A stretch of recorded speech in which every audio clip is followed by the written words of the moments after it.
power corrupts, and absolute power corrupts absolutely. You ever heard that quote before? I always joke around and say, honestly, the truth is I would have been the world's worst police officer. If I was ever a cop, I would have been fired from day one. Because if you give me a badge and a gun and somebody gets sideways with me, I might abuse my power. That's just the truth. I would probably let things get out of hand and take my frustration out on someone. And so I know that with that kind of power, I would abuse it.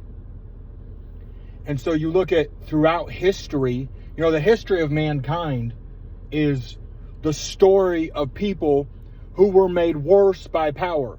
Most people, 9 out of 10 people, do not do well with power. They either let the true version of themselves come out, and the truth comes out that they're a corrupt individual, or they were good, but then once they got the power, it corrupted them because they let it get to their head and they didn't realize why they were gifted with that power in the first place. George Washington, after the American colonies defeated the British, George Washington turned his sword back in and went straight back to his home in Mount Vernon. He didn't try to retain the power. Now, later on, he was voted as president, of course, and he could have had a 3rd term, a 4th term, but after 2 terms, he was like, no, dude, I'm done.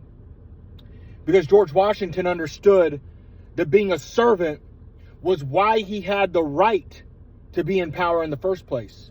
You look at the Bible, I read in 2 Kings today, and all these kings used their power to defy God Almighty, who put them on the throne in the first place.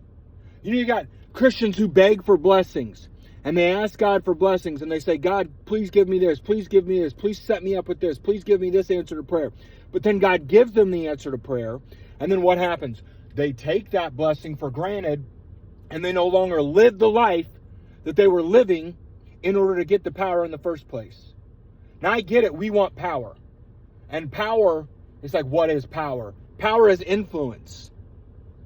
Influence by dictation, influence by persuasion, influence because they desire to be influenced by you. But however you have your power and use your power, power is influence. That's what power is. It's the power to influence a culture or a person or a company or a family or whatever that dynamic is that you have power over. And we're conditioned, especially in America, we're conditioned to fight our way to the top.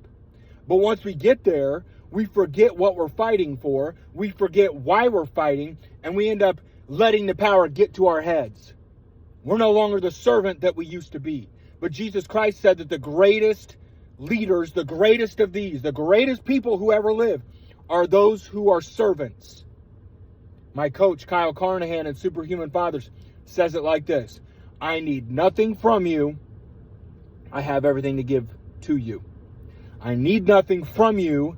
I have everything to give to you.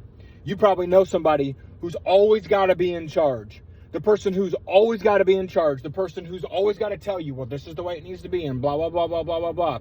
Those are the people who don't need any power. The people who always have to be in charge, those are the last people you want to give power to. Now, I'll leave you with this. Greatness is not what you have or what you possess. It's not the power that you possess. Well, he's the president, so he's great. That doesn't mean anything. Well, he's a king, so he's great. Greatness is not what you have or the power that you possess. It's who you choose to become or who you choose to remain. Marcus Aurelius said that. Out of all the emperors in Rome, he was one of the greats. And most of the emperors of Rome were devils, man. Those were some evil people because they abused power. And most of us will abuse power as well when we get it, because we don't understand what it actually takes to earn true power and what it takes to retain true power. But remember the words of Christ: the greatest people that will ever live are those who look to serve, not those who look to be served. I need nothing from you. I have everything to give to you. That's the truth.